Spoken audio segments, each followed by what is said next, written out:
What's up? Does any of this sound familiar? God, it was so stupid. Why did I do that? Oh, I'm so dumb.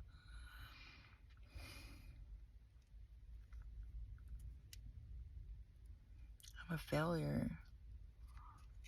I didn't do that right. What am I doing wrong? Why don't they love me? Why did they leave me? This inner narrative that most of us have is so negative. I know I've had it too. Like, yeah. Which is why I understand it so well. The thing about, thank you, Holy Spirit. The thing about having that negative inner narrative, you know, the voice in your head that's your voice that just is incessantly fucking negative, just rah. The thing about that is that until we change it, nothing outside of us changes because we don't feel different. Nothing changes if nothing changes. We can sit around and try to manifest all day and all fucking night long and nothing changes. And then what does that feed? It feeds discouragement, disappointment, and ultimately despair, which is really just another form of fear. Thank you, Holy Spirit. Oh, you're the best. So when we change that inner narrative, and one of the things that I found myself doing was doing the little things, you know, very simple, very small things. Like instead of saying, oh God, I'm so stupid, you know, I would say, well, that wasn't a very smart thing to do. I'm going to do it better next time. I know that sounds so inconsequential and so small, and it is. But it works. It works. 100% it works. And if you're not in a place in your self-love situation that you can tell yourself, I love you, and you really believe it, like maybe you're just not there yet. It happens. Maybe you're really closed off emotionally. Been there too. I mean, these are all human things that everybody experiences to some extent or other. But when we're not patient, when we're, you know, I mean, are you an impatient person? Because most people are. When we're not patient with not just, you know, when we're impatient with not just other people but ourselves, it breeds a lack of intolerance. And not only does it seem to manifest with other people, but it certainly manifests within ourselves. Oh. Excuse me. Oh. Excuse me, apparently I'm transmuting some energy right now. I shouldn't be burping.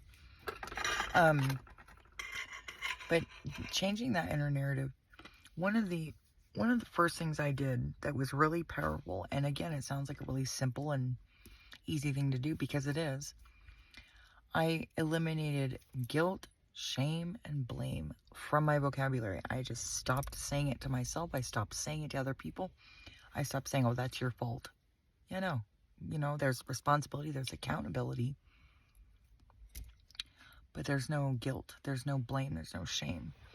Those things, that was what the rest of my growth really taking that out precipitated the rest of my growth, because I really could not get past, you know, my own nose without stopping the shitty inner narrative that I had been nurturing. Like, I'd been nurturing the crappy stuff, and I thought, what the fuck's wrong with me? Nothing's wrong with anyone. That's just the thing. It's a wrong perception, or I would say like an incorrect perception. It's an incomplete truth or perception of things. And so when you're constantly misunderstood and people think something other than what you really mean or whatever it is, it breeds this intolerance within us. We think, well, there's something wrong with us. No, there's not. There's nothing wrong with anyone. Really, the world has programmed us and conditioned us, the powers that be, you know, for we wrestle not against the flesh. Yeah, that's what's wrong. That's what is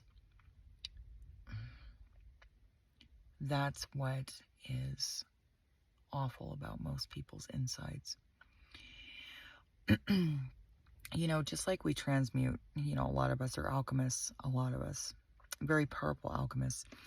And the thing about this, about alchemizing, and this is key right here. Thank you, Holy Spirit. I appreciate you bringing this up. I don't think I would have thought of this on my own. The thing about transmutation is that we can, you know, kind of like eat up negative energy and make it positive, right? Well, we also, and we can eat up positive energy and make it negative. I mean, the alchemy goes both ways. But I would like to suggest that when we eat too much, so to speak, excuse me, when we eat, but you know, it happens, it comes and goes. It's a spiritual thing. If you know, you know. When you eat up negative energy, a lot of people are just really good at transmuting that into more negativity. It's not, it takes a lot of work and a lot of practice to, you know, eat a bunch of shit sandwiches and crap out rainbows. Like, a lot.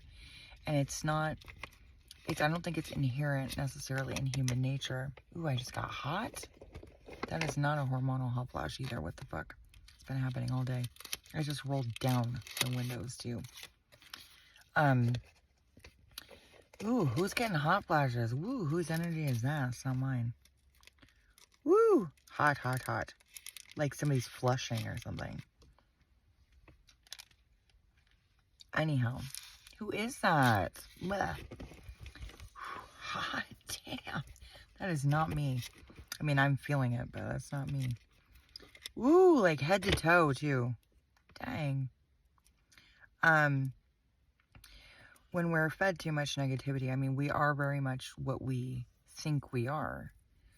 So, you know, yeah.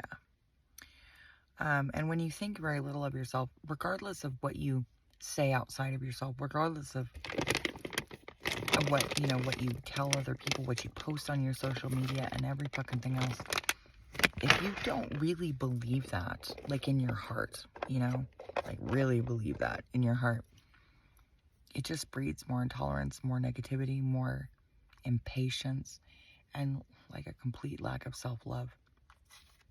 And, you know, I think for me,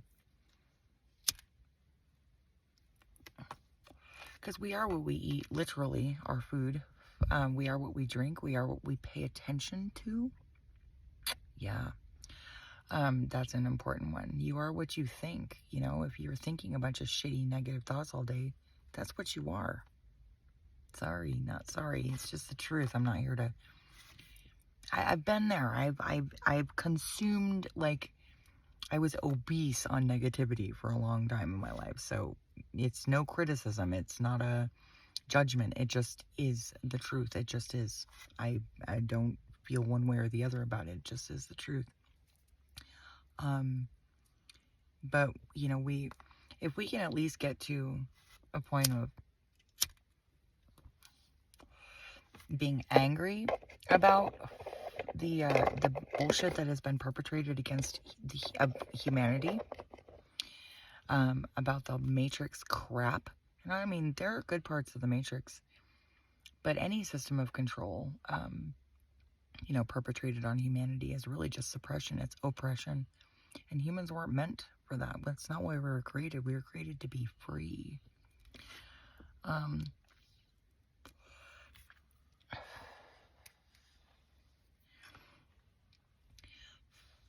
Changing that inner narrative is essential in spiritual growth. It's essential in healing your heart, healing your mind, and certainly your body. And, you know, you heal those, you know, that trifecta, those three things, heart, mind, body. Your spirit will follow if it isn't already leading you in a lot of ways. You know, what, you know, on heaven as it is on earth. That's very true. You know, what as above, so below. So if you find yourself in a really shitty, like, mental state, check your inner narrative. Like, that shit's real. I mean, it's not a bunch of mumbo jumbo, you know, nonsensical crap. It's true. If you're thinking a bunch of negative thoughts, crappy thoughts, you know, lack of self-worth, unworthy thoughts all day, That's what you're going to be. It's just true. And I don't care what you tell people or what you post on your social media. What you feel in your heart is what is true.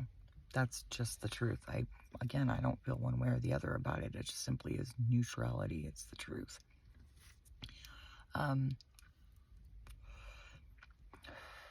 Also trying to, where is this coming from? Trying to one-up people, like one-upmanship, that competitive nature.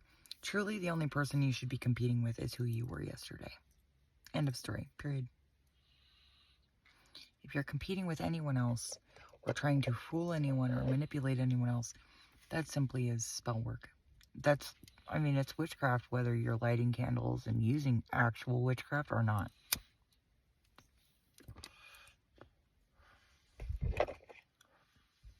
Somebody doesn't like me saying this. Well, tough titty, said the kitty when the milk went shitty. I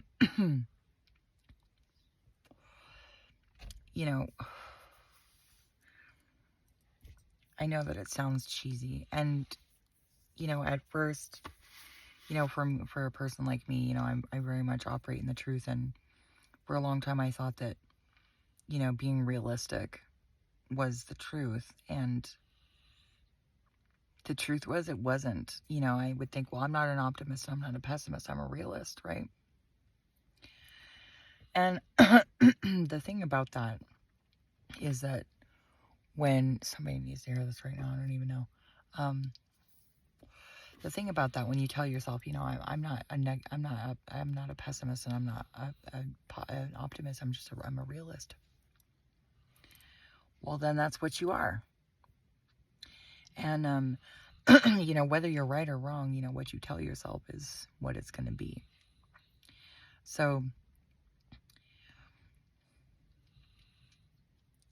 when you tell yourself that you're not a pessimist, you're a realist, well, I'd rather be an optimist. I really would rather be an optimist. It took me a long time to truly be optimistic. And I mean, like, in almost absurd ways, I would find the positive spin on things. I mean, look, my entire bloodline's dead. Like I'm not even kidding. I lost 12 people in less than 6 years. I am an expert on grief. Like, I don't give a fuck what kind of grief you've been through. I get it. I really, truly understand how it feels and what you're thinking, how you're feeling emotionally, mentally, all of it, physically. And I understand, what losing those people is like. And I finally, it took me a while. And it sounds absurd. It may sound absurd. I mean, those who know. Those who have ears to hear can hear. Those who have eyes to see will see. But I finally understood why all those people died, including my youngest brother. And it was not simple. It's not a simple answer, and I won't get into it here. And it wasn't easy. It wasn't easy at all. It nearly killed me a couple times. I nearly lost my life a couple times trying to, pound out this truth for myself. And when you can find the positive spin on things like that, truly nothing can defeat you.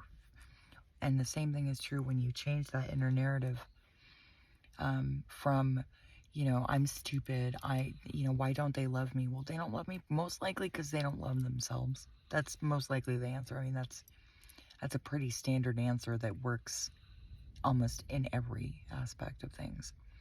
When people don't love themselves, they're not going to treat you well. They're not going to be honest. When people aren't honest with themselves, they're not going to be honest with you. They can't be. One of the things about the resistor and or adversary, if that's what you want to call it, enemy, whatever you want to call it, Satan, all those things. One of the things about that energy is that it cannot create. It can simply twist things and mimic and imitate. It cannot create in and of itself. It just can't. And how enormously frustrating that may be, and probably is for that energy. It's something to realize, because that energy simply, It cannot be the truth, and it cannot tell the truth because the truth simply is not in it. Ooh, I'm like being touched right now. Who's touching me? The fuck? It cannot create those things. It cannot create truth or love because the truth and love are not in it. It just doesn't exist. It's simply not there. And because that energy cannot create ever, it just can't create. It can't even create more of its own energy. It just can't. All it can do is twist and imitate, especially positive things. So when you change that inner narrative, you start flipping the coin. You know, of course, our world needs duality. However, when you start changing that inner narrative, you're twisting the energy back. Yeah, my candle's acting weird right now. When you twist the energy back to the positive again and again and again, that energy stops finding ways to jab at you, to poke at you, to prick you, to bother you. And the more unbothered you are, the less power it has. Like, there was something I woke up and I said a long time ago. I put it on my, I might be on my Facebook feed. I think it's definitely in my Instagram feed. But I woke up and I said, "Oh Lord of my own ego, you are pure illusion. You do not exist. The earth is my witness." And that changed a lot of things for me. Like, I mean, things were already changed for me, like enormously changed. But when you recognize the fake, like fake didn't know fake until real showed up. I just cannot. The amount of fakeness and that inner narrative when you're telling yourself shitty things about yourself, that's fake. It's fake. It's even if it is true right now, don't you want to change that? Don't you want to be somebody who people honor? Don't you want to be somebody who is respected and loved instead of feared?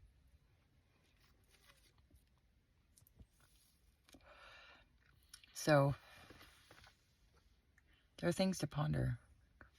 Changing that inner narrative changes everything, because when you change the inner narrative, the outer narrative has to change it. It must. It's like the, you know, in heaven, as in heaven, as on earth, as above, so below, as within, so without. It has to change.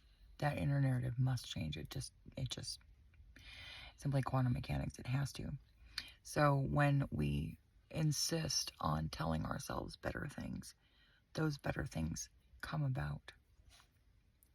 So try to change your inner narrative, and just do it. You know, if you can't do massive change, just do incremental things, because it adds up. My girl's dreaming right now. She always has the same dream. I wonder what it is. But those things, they can and they will change, especially if you insist on changing it. The more determined, the more perseverant you are in changing something, it must obey you. It must. So seek that inner light. Go within so you never have to go without, and change that inner narrative, because it's essential. If you're truly looking for inner growth, if you're truly looking for spiritual development, this is one of the things that must change, is that inner narrative. Stop telling yourself that you're not creative. Stop telling yourself that you're too hurt to feel emotions ever again, that you can't get close to people because you don't trust them, they're not trustworthy. Well, what is it in you that isn't trustworthy? So look for those things, and every time something shitty comes up within you, that's a chance to do shadow work. So try not to shy away from it. Go through the feelings, grow through the feelings, and feel them. You don't need to hang on to it, but feel it. Because without feeling it, it's empty. And keep going through it, keep growing through it until you feel it, because you might not feel it the first time or even the 10th time, but keep at it, because it's worth it. You're worth it. I don't know who needed to hear this, but I hope that it helps. If this message resonated with you, hit the like button, comment, subscribe, and I swear my temples are itchy. And we'll see you on the next video. Love, blessings, and compassion to everyone. Literally. Take care of yourselves. Take care of one another.